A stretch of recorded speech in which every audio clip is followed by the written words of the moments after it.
오늘 우리 주신 하나님 말씀은 사무엘상 30장 11절에서 20절까지 말씀입니다.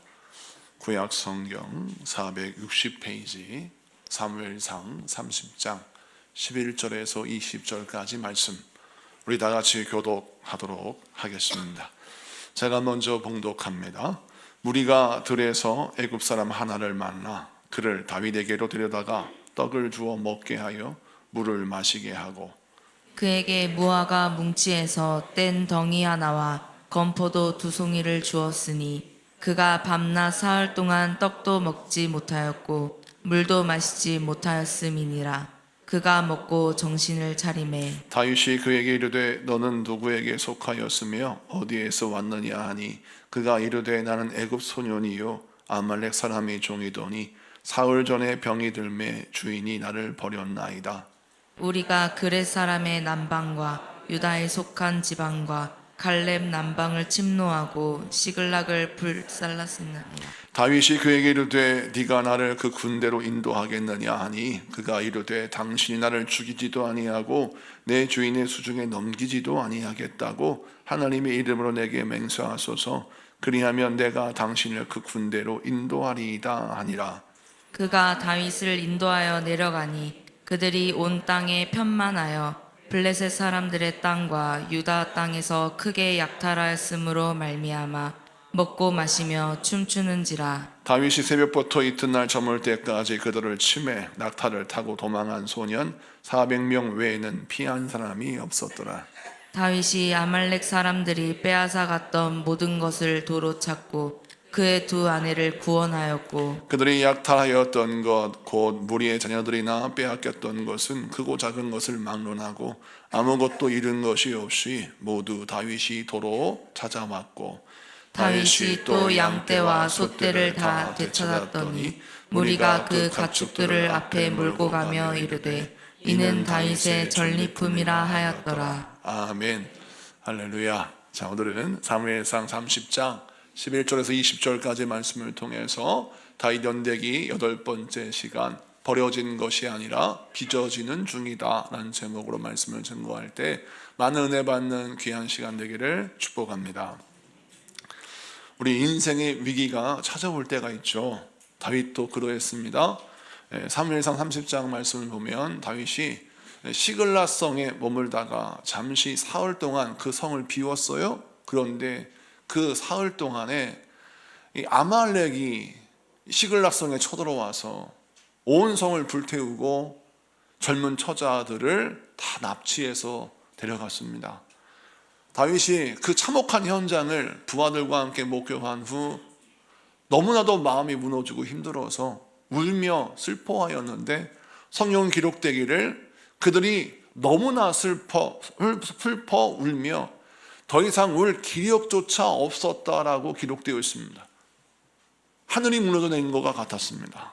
그런데 그 절망적인 상황, 그 절망적인 위기 속에서 다윗이 기도를 합니다. 그런데 하나님이 응답을 주세요. 그 아말렉을 쫓아가라. 그러면 잃어버린 너희 가족들을 도로 찾으리라 라고 하나님이 응답을 하십니다. 그래서 그 응답을 받고 그 약속을 받고 다윗이 이제 가족들을 찾으러 나가는 시작의 시점이 바로 오늘 11절의 말씀입니다. 여러분, 그런데 한번 상상을 해보십시오. 하나님께서 잃어버린 가족들을 되찾을 거라고 약속을 주셨습니다. 근데 성경의 말씀에 보면 그 약속을 가진 자가 다윗인데, 다윗이 막상 성 밖으로 나갔습니다. 그런데 그가 만난 곳은 들판입니다. 광야입니다.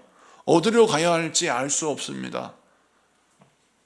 사방이 뚫려 있는데 동서남북 어디의 길로, 어떤 길로 가야 할지 알 수 없는 것이죠. 앞길이 막막합니다. 하나님께서 응답을 주실 때에, 하나님께서 말씀하실 때에 좀 자세하게 방향을 제시하셨다면, 동쪽이든 서쪽이든 남쪽이든 간에 어디 방향으로 가라고 말씀만 해주셨다면 그래도 막막하지 않을 텐데 어디로 가야 할지 하나님이 말씀하지 않으셨어요. 오늘 본문 11절에 무리가 들에서 애굽 소년 하나를 만나는데, 이때 무리가 들에서라고 하는 말씀을 보면 다윗이 광야에 막 들어섰을 때 이 상황은 갈 바를 알지 못할 때입니다. 여러분, 이런 상황이 우리들의 상황이에요. 우리들이 인생의 위기를 만납니다. 인생의 정말 고난을 만납니다. 그래서 하나님께 기도를 했죠. 하나님, 응답을 주세요. 하나님이 약속을 주세요. 내가 너를 도와주리라. 내가 너를 살려내리라. 내가 너와 함께하리라. 응답을 받고 얼마나 기분이 좋아요. 그런데 하나님께 묻습니다. 그럼 하나님, 어떻게 나를 살리실 겁니까? 어떻게 나의 길을 인도하실 겁니까? 내가 어디로 가야 합니까? 라고 묻는데 하나님은 대답을 안 하세요. 그래서 막막한 인생의 미로 속에 우리가 놓일 때가 있습니다. 사람들은 말합니다. 세상은 넓고 할 일은 많다고. 그런데 정작 세상에 나가보면 인정은 해요. 세상은 넓어요. 그런데 내가 할 일은 없다는 거예요. 할 일은 많은데 내가 할 일이 없어요. 갈 곳은 많은데 나를 부르는 장소가 없다는 것이죠. 이런 인생의 막막함 속에 서 있는 것이 우리 현대인들의 고통이요, 아픔입니다. 자, 그런데 오늘 본문은 우리에게 무엇을 제시하냐면, 앞길이 막막하여 어디로 가야 할지, 무엇부터 해야 할지 아무것도 모르고 또 보장된 것이 아무것도 모르는 이 상황 속에서, 위기 속에서 어떻게 살 길을 찾느냐? 대답은 첫째, 우선 무작정 약속을 받은 성에서 나와 들판으로, 나를 인도하시는 광야로 나아가는 용기가 필요합니다. 여러분, 하나님의 응답은 처음부터 주어지지 않았습니다. 들판에 나가 막상 현장에 부딪혔을 때 하나님의 인도하심이 시작되었어요. 하나님께 약속을 받은 사람, 하나님께 기도하며 은혜를 받은 사람은 어떤 신앙생활을 해야 하느냐, 위기 속에서 어떻게 길을 찾아야 하느냐, 성 안에서 내게 모든 조건이 주어질 때까지 머물러 있는 것이 아니라, 나에게 주어진 것은 아무것도 없고 내게 보장된 것은 아무것도 없지만 하나님의 말씀을 따라 성 밖으로 나가는 용기가 필요하고 들판으로 나가는 용기가 필요합니다. 그리고 현실에 부딪혀야 하는 거예요. 현실에 부딪혀서 내가 넘어지건 실패하건 어떤 길을 걷던 간에, 헤매이는 삶을 사는 간에 먼저 나에게 닥친 현실을 부딪히는 용기가 필요하다는 거예요. 그랬을 때 하나님이 나에게 주신 약속이 성취될 수 있는 첫 번째 단추가 풀어지고 해결되는 겁니다. 여러분, 다윗이 들판으로 나갔습니다. 어떻게 해야 할지, 어디로 가야 할지 모르는 상태에서 부하들이 어떤 애굽의 종 하나를 데리고 오는 거예요. 척 봐도 병들었어요. 그런데 이 불쌍한 애굽의 한 소년을 먹이고 재우며 치료합니다. 오늘 말씀 보니까 그가 정말 다 죽어가는 가운데 있었는데 다윗이 그를 살려내고 그를 치료하니까 그가 어떤 사람이에요?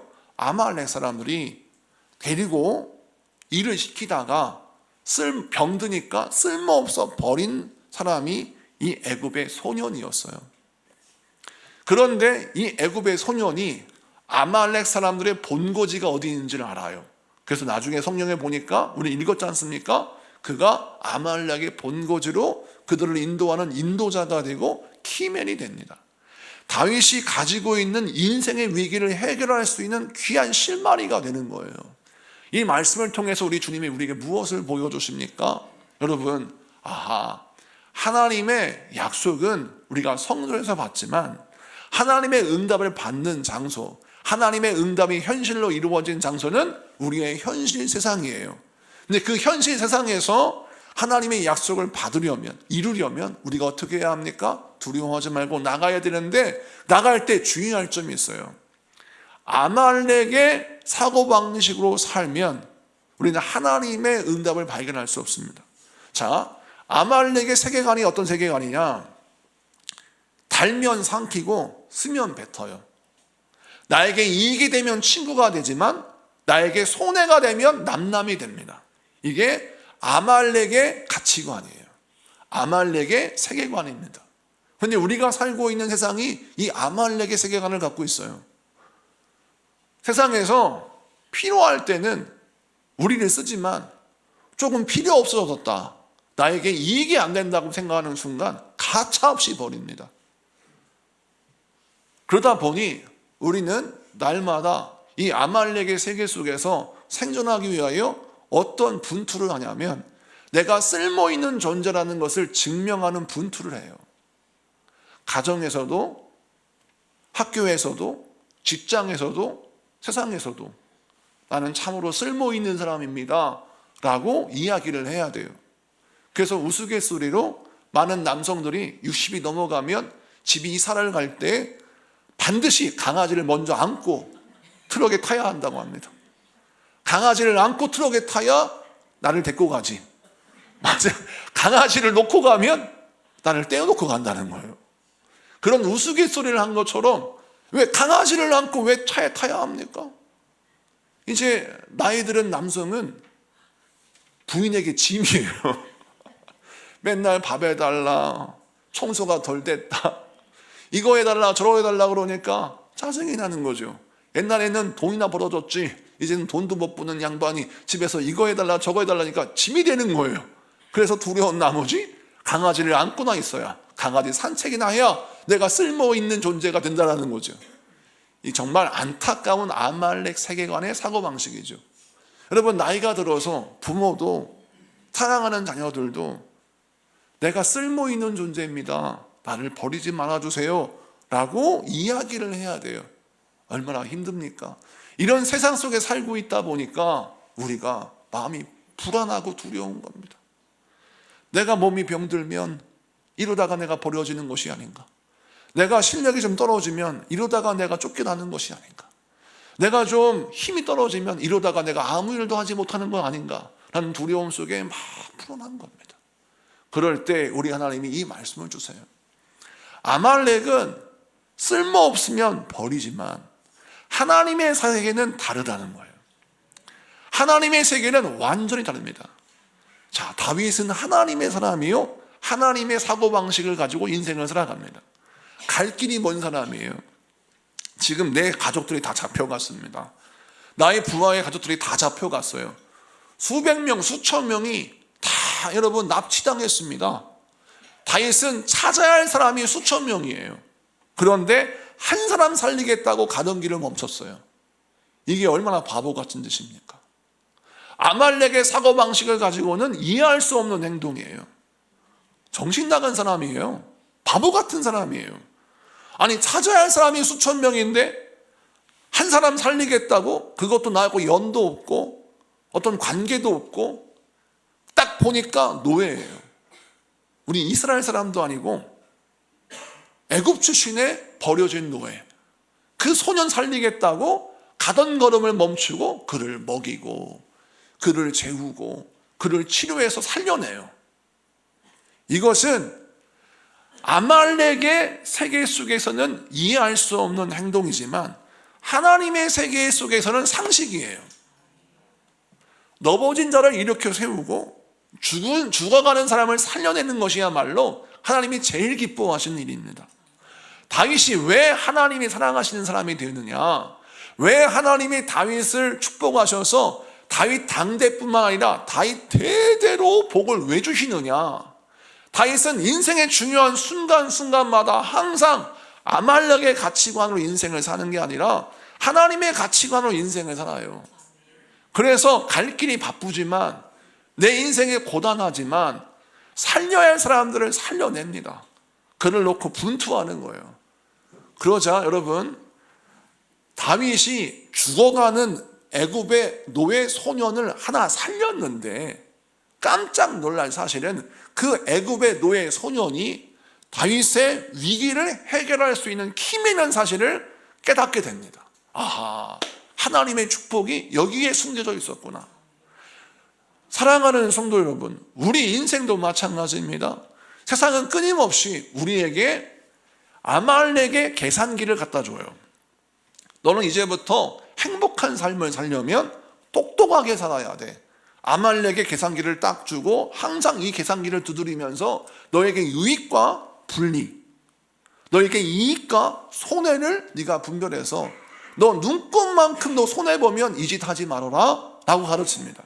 그런데 아말렉의 계산법으로는 하나님의 숨겨져 있는 축복을 만날 수 없어요. 아말렉의 계산법으로 살면 절대 하나님이 잃어버린 모든 가족을 되찾게 하시는 이 복을 만날 수가 없습니다. 왜? 아말렉이 버린 이 불쌍한 애굽 소년을 죽게 내버려 두는 게 상식이거든요. 왜? 남이 버린 노예를 왜 살려냅니까? 그 사람이 쓸모없으니까 버렸지. 그 사람이 쓸모없다고 생각하니까 그냥 제거를 했지. 아니, 그런 쓸모없다고 버려진 사람을 왜 주워다가 살려내요? 바보 같은 짓이죠. 그런데 하나님의 나라는 이게 상식이니까, 이걸 하나님이 기뻐하시니까 이 일을 감당했더니 하나님의 그를 통해 놀라는 복을 주시더라는 것이죠. 여러분, 2004년에 안드로이드 폰, 여러분이 가진 이 휴대폰 있지 않습니까? 우리가 가지고 있는 삼성폰은 다 안드로이드 기반 폰입니다. 아이폰은 애플 시스템을 갖고 있어요. 자, 그래서 세계 스마트폰 시장에 두 개의 시스템이 있어요. 애플의 시스템이 있고 안드로이드, 이 시스템이 있습니다. 이 두 개의 운영 시스템을 통해서 휴대폰이 만들어져요. 근데 저는 갤럭시를 쓰니까 안드로이드 폰인데, 여러분, 이 안드로이드 폰의 시스템, 프로그램이 안드로이드 OS예요. 근데 이 안드로이드 OS를 앤디 루빈이라는 사람이 개발을 해서 처음 스타트업 기업을 할 때 돈이 필요하잖아요. 기술로 프로그램을 만들었는데 2004년에 이 프로그램을 현실화시키기 위해서 투자가 필요합니다. 그래서 그 당시에 애플 나름대로의 아이폰을 만들기 위해서 아이폰 프로그램을 OS를 개발하고 있었거든요. 그래서 애플한테 팔 수는 없고, 그 당시에 피처폰이라고 해서 우리가 옛날 쓰던, 여러분, 번호로 누르는 그 폰이지 않습니까? 그런 옛날 피처폰 쓰던 시대이기 때문에 스마트폰은 상상할 수도 없었어요. 그런 시대에 이 앤디 루빈이 이 안드로이드 스마트폰 운영 체계인 이 OS를 들고 이제 초라한 모습으로 삼성에 왔어요. 그러니까 삼성 임원들이 다 앉아서 이제 그 사람의 프레젠테이션을 듣습니다. 근데 들어보니까 안드로이드 폰을 만들면 앞으로 스마트폰 시대가 온다. 그러니까 이 안드로이드 프로그램을 사달라. 그럼 당신과 협업하여서 전 세계 스마트폰의 시스템, 이 플랫폼을 내가 제공하겠다라고 제안을 했어요. 그랬더니 삼성 임원들이 거기 앉아서 코웃음을 쳤습니다. 왜냐하면 전 세계 제일 많이 팔리는 휴대폰 중에 하나가 삼성폰이고, 지금 우리가 굳이 이 스마트폰 프로그램을 살 필요가 있을까?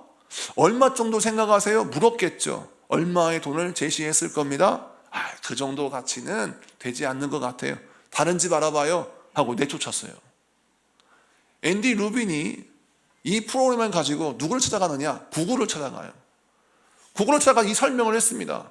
구글은 이 설명을 듣고 너무나도 기뻐했어요. 그래서 그들의 프로그램을, 그 회사를 아예 사버렸어요. 얼마 주고? 500억 주고.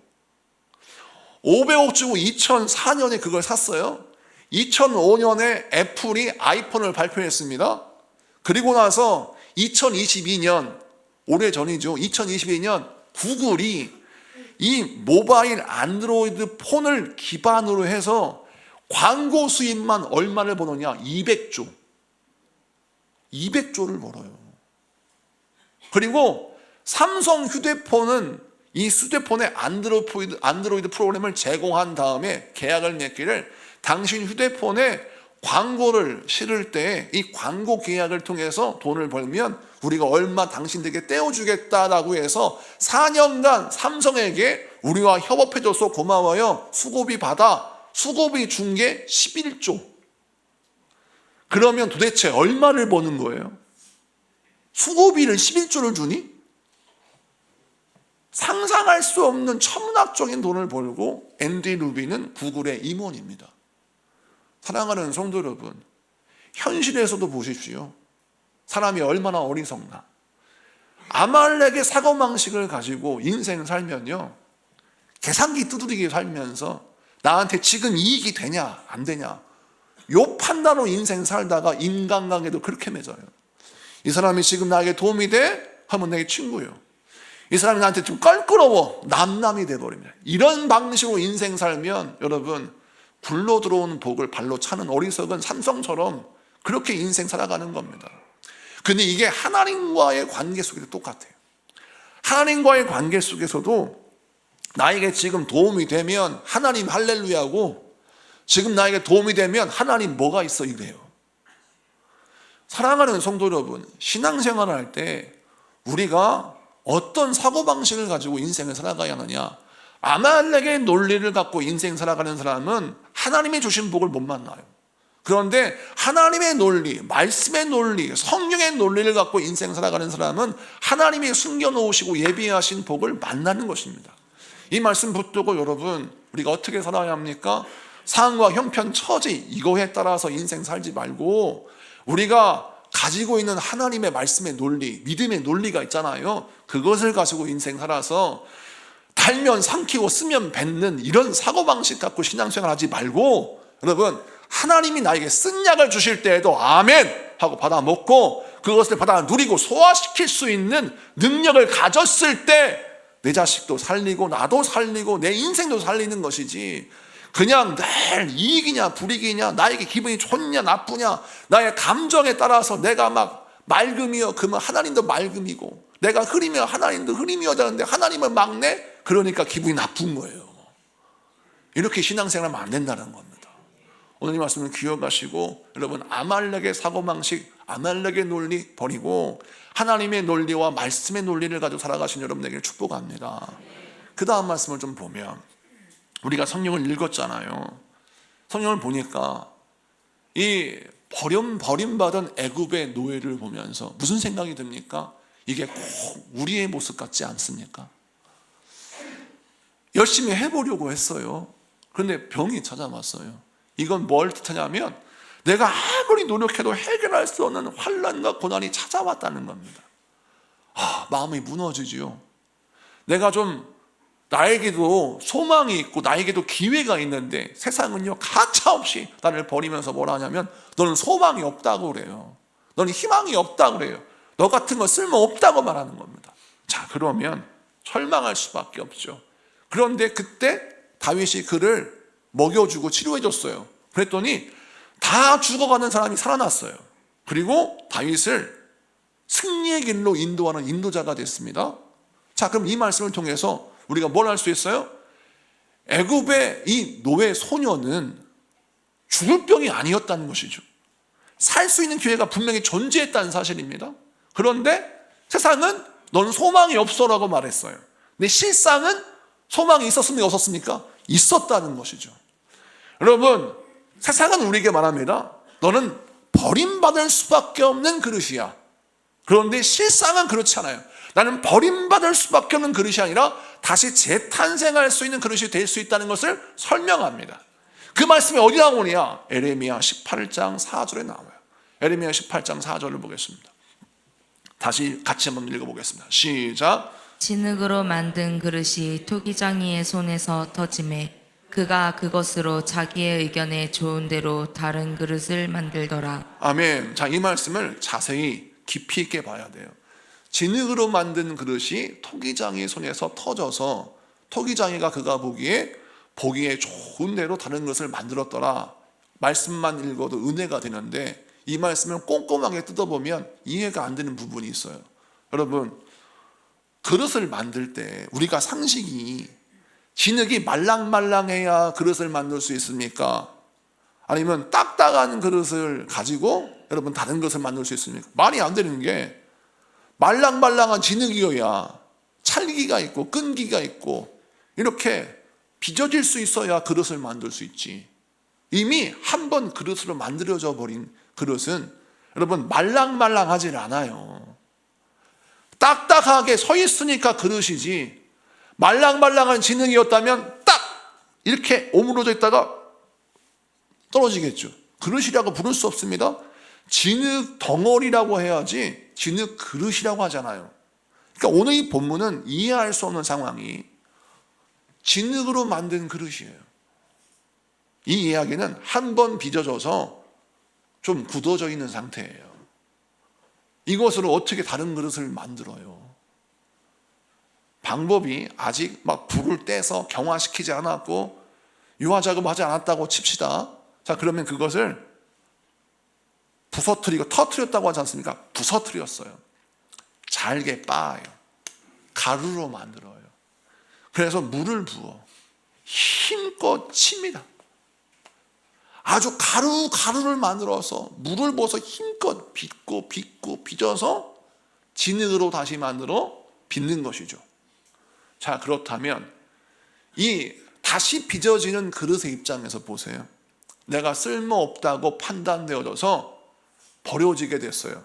토기장애가 와서 나의 그릇을 딱 드네요. 내가 너를 다시 만들어 줄게. 얼마나 감사하고 얼마나 좋아.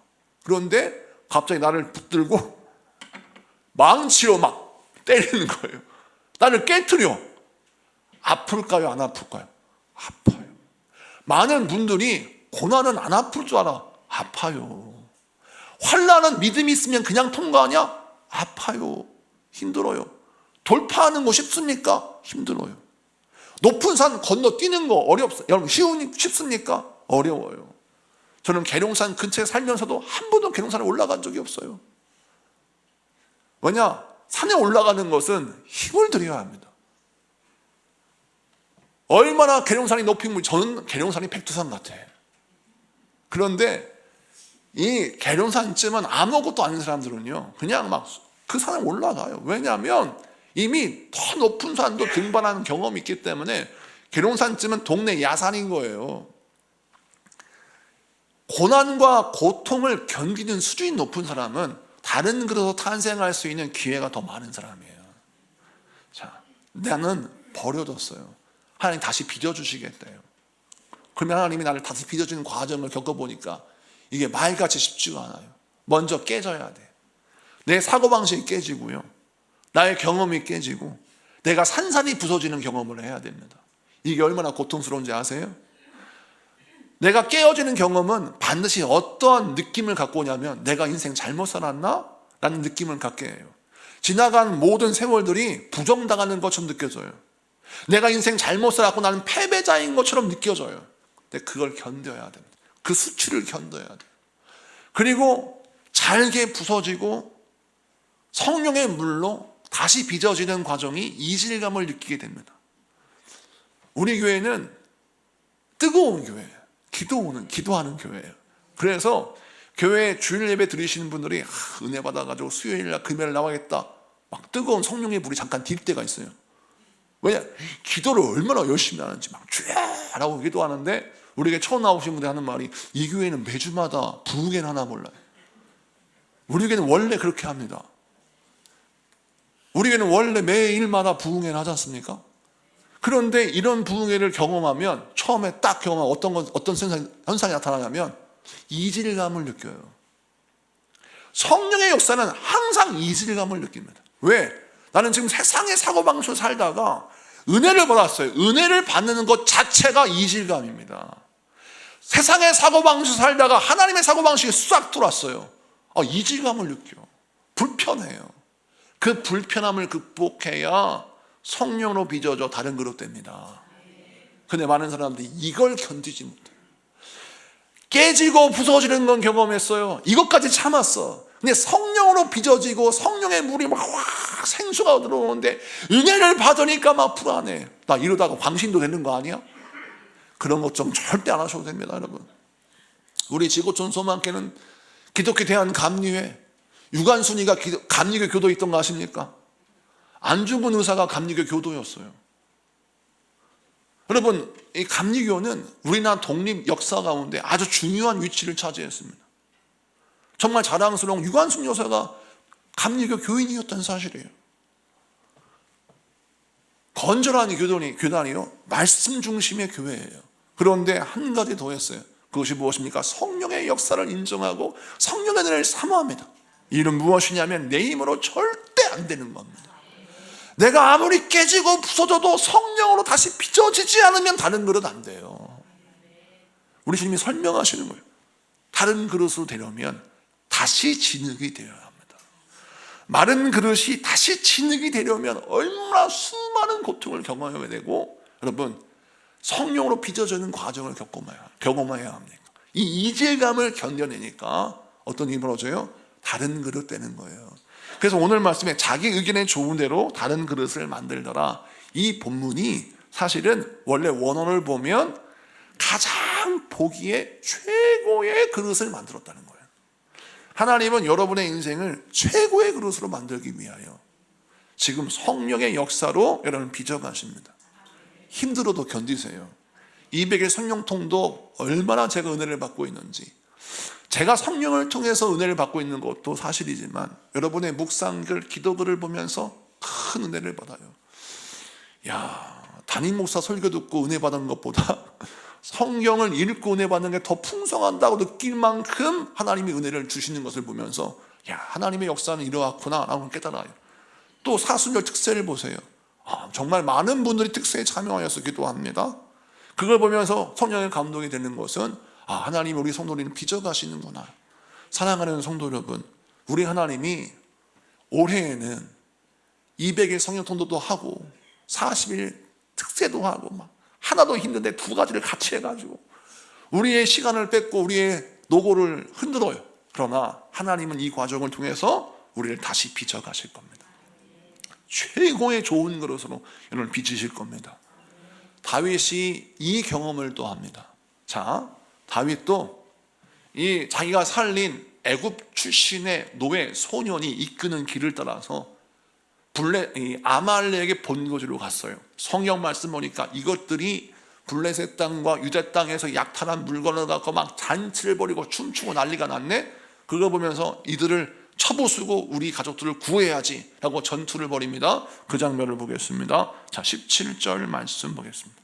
17절 다 같이 읽습니다. 시작. 다윗이 새벽부터 이튿날 저물 때까지 그들을 치매 낙타를 타고 도망한 소년 400명 외에는 피한 사람이 없었더라. 아멘. 오늘 말씀 보니까 다윗이 전투를 시작했어요. 그때가 새벽입니다. 새벽부터 언제까지? 이튿날 저물 때까지. 몇 시간일까요? 일부 예배 때 저희 이 설교를 하는데 곧바로 어떤 권사님이 38시간이에요. 계산이 딱 나오더라고요. 36시간에 38시간의 전투를 벌인 겁니다. 여러분, 길을 찾았어요. 눈앞에 내 처자식이 있어요. 이제 싸워서 이기면 돼요. 그런데 중요한 한 가지 함정이 있어요. 이 싸움은 몇 시간 싸움이에요? 36시간, 38시간의 싸움이에요. 38시간 동안 잠은 안 돼요. 쉬면 안 돼요. 이길 때까지 승부를 벌여야 하는 영적인 집중력이 필요합니다. 제가 서울 공항교회에 있을 때 부목사 할 때 서울 남녀의 장로님들 모임에서 제가 설교를 한번 한 적이 있는데, 그때 그 중에 한 장로님이 외과 의사셨는데, 은퇴한 외과 의사셨는데 그분이 이런 말씀을 해요. 외과 의사를 할 때 가장 먼저 보는 것 중에 하나가 체력이래요. 왜 그렇습니까? 했더니 12시간, 14시간 수술을 하려면 졸지 말아야 된답니다. 꼬박 서서 수술을 해야 된다는 거예요. 그런데 요즘 아이들이 체력이 떨어져서 옆에 수술을 보조하고 있는 교수님이 막 수술을 하고 있잖아요. 옆에 그러고 있는데 핀셋 들고 졸고 있대요. 이렇게. 그러면 폭력을 사용하려고 하는 게 아니라 발로, 손을 못 움직이는 발로 푹 찬대요. 조인트를 까는 것처럼 무릎을 정강이를 탁 차고 일어나, 깨. 너 지금 졸면 이 세상 환자 죽어. 일어나. 졸면 안 돼. 라고 깨운대요. 그럼 막 눈을 막 부라리면서 이걸 봐야 되는 거예요. 다시 들고 있어야 되는 거예요. 힘들게 그 모든 수술을 막 열몇 시간 수술을 해요. 하고 나면 그 열몇 시간을 집중했기 때문에 녹초가 된답니다. 근데 이 과정을 자주 해야 되는 거예요. 외과 의사 하다가 쓰러져 지친답니다. 그래서 외과 의사에 승리하려면 체력을 갖춰야 한다고 말을 하는 거예요. 그 이야기를 들었을 때 제가 이 본문이 생각나는 거예요. 여러분, 중요한 건 영적인 집중력이 동반되는 싸움이 있다는 것입니다. 우리는 방법을 다 발견했어요. 저기 우리 자식들이 있네, 우리 아내가 있네, 잡혀간 모든 우리 가족들이 있네. 야, 이곳이 우리의 살 길이다.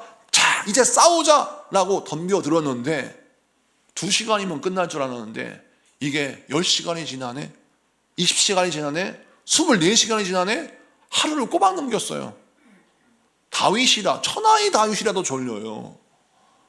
천하의 다윗이라도 힘들어요. 피곤해요. 그런데 다윗은 그 다음날 저물 때까지 38시간을 졸지 않고 자지도 않고 싸워서 이깁니다. 이걸 통해서 우리 하나님 뭘 주세요? 다시 빚어지는 과정은 이렇게 고도의 영적인 집중력이 필요합니다. 여러분, 조금 피곤하고 조금 힘들고 조금 괴롭다고 해서 포기하면 완전한 승리를 경험하지 못합니다. 여러분은 할 수 있어요. 여러분은 할 수 있습니다. 오늘 본문에 노예의 소년을 보세요. 다른 사람은 죽는다라고 했어요. 그런데 다윗이 치료하니 그는 산자가 되었습니다. 여러분 믿으십니까? 두 번째, 다윗이 자기 자식들, 자기 가족들 못 찾을 줄 알았어요. 근데 오늘 말씀 보세요. 찾았어요. 한 명도 잃어버리지 않았습니다. 승리했습니다. 이걸 통해서 우리 하나님 뭘 주십니까? 세상의 결론과 하나님의 엔딩이 다르다는 거예요. 여러분, 세상의 엔딩을 따라 살지 말고 하나님의 엔딩을 바라보며 기도하세요. 승리합니다. 말씀을 마치고 정리합니다. 우리 하나님이 여러분을 위하여 복된 길을 예비하셨습니다. 여러분의 인생을 아름다운 그릇으로, 최고의 그릇으로 계획해 놓으셨어요. 근데 세상이 우리에게 말하기를 너는 쓸모없다 말하면서 우리 인생을 버린 그릇 삼는 거예요. 그럴 때 우리가 어떻게 해야 합니까? 나의 인생을 다시 재평가해야 합니다. 나는 버려진 그릇이 아니라 다시 빚어지는 그릇이다. 할렐루야.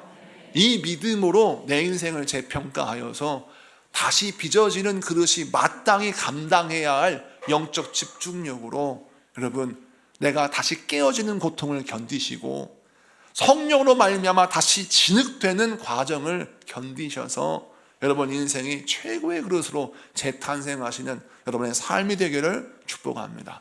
기도합시다.